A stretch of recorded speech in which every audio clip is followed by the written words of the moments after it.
Welcome to the 46th tutorial in Python. In this video, we'll be ending our string method series by learning how to validate, check, and reconstruct strings. So let's get straight into it.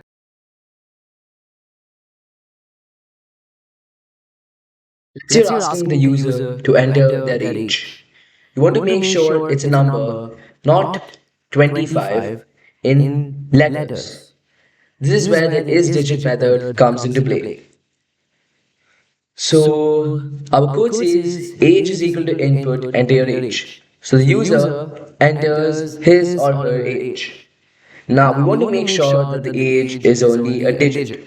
So if age dot isDigit, the isDigit method reads the string and makes sure that the contents in the string are all digits or numbers.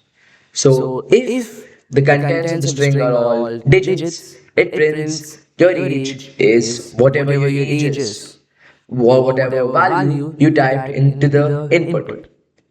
But if you not put digits and instead you put some characters or some letters, it'll tell you else print please enter digits only. So let's run this code to find out.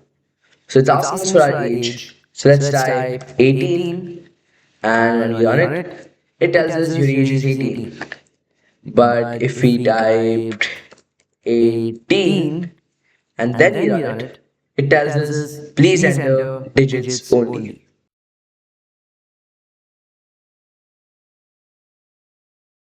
Now, what is isalpha and isalnum? The isalpha and isalnum are quite special ones, and they're quite oddly similar to the digits method. So what this does is that it checks all the strings, and the isalpha makes sure that there are only alphabets in the string. So the name is equal to siram, and we want to print name dot is alpha. So you want to check if there are only alphabets in the name. Therefore, of course, the output will be true. Now, what is isalnum? Isalnum is basically is alpha plus is digit. It checks whether a string has alphabets and numbers. So the username is equal to user123. And when you print this, of course, it will tell us true. Now, this is where it becomes a bit different. The code is equal to ABC123, and we're once again using isAlarm. But this is small anomaly over here, the exclamation mark. This falls into neither alphabet or a number. So when we run all of this code, it tells us true, true, and false.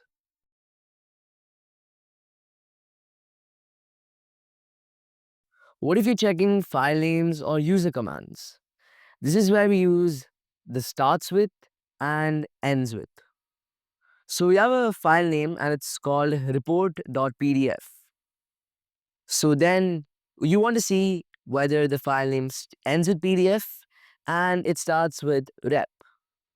Of course, both the things will print true as the name tells it ends with. It checks whether a thing is there at the end, whether a specific string ends with a set of letters. Over here for us, it was .pdf, and the report.pdf does end with .pdf. And the starts with is quite the contrary. It checks whether a string starts with a specific set of characters, where it's REP, and over here too, it's RDP. And therefore, it's true and true in both cases. Now, if the file name dot ends with PDF, docs, we print it's a valid document format. So when we run this code over here, it gives us true, true, and valid document format.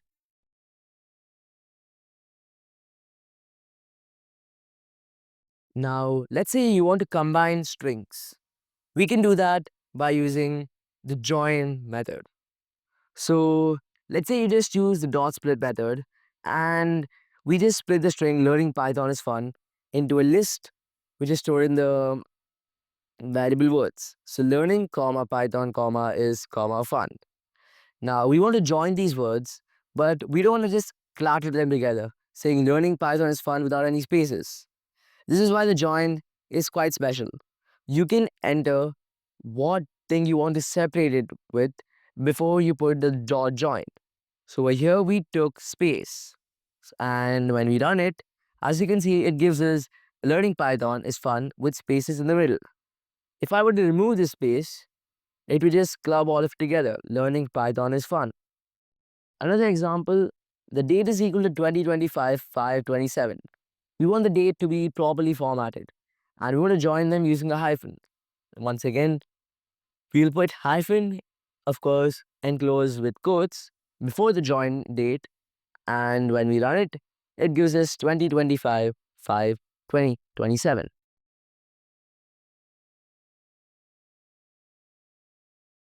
Let's say you're building a basic sign-up form and you want to validate inputs before you save them. So the username is equal to input username, and the age is equal to the input. Whatever input the user gives is going to be stored in both username and age. Now, if the username only consists of alphabets and numbers, and the age only consists of digits, then you say welcome and you print the username after it. But if the user does not align with these rules, you say else print please enter a valid username and a numeric age. So when we run this code over here, it's asking us for username. Let's type bit by bit 123 and the age to be 18. Therefore, it gives us welcome bit by bit 123. If you enjoyed this string series, make sure to subscribe and hit the like button.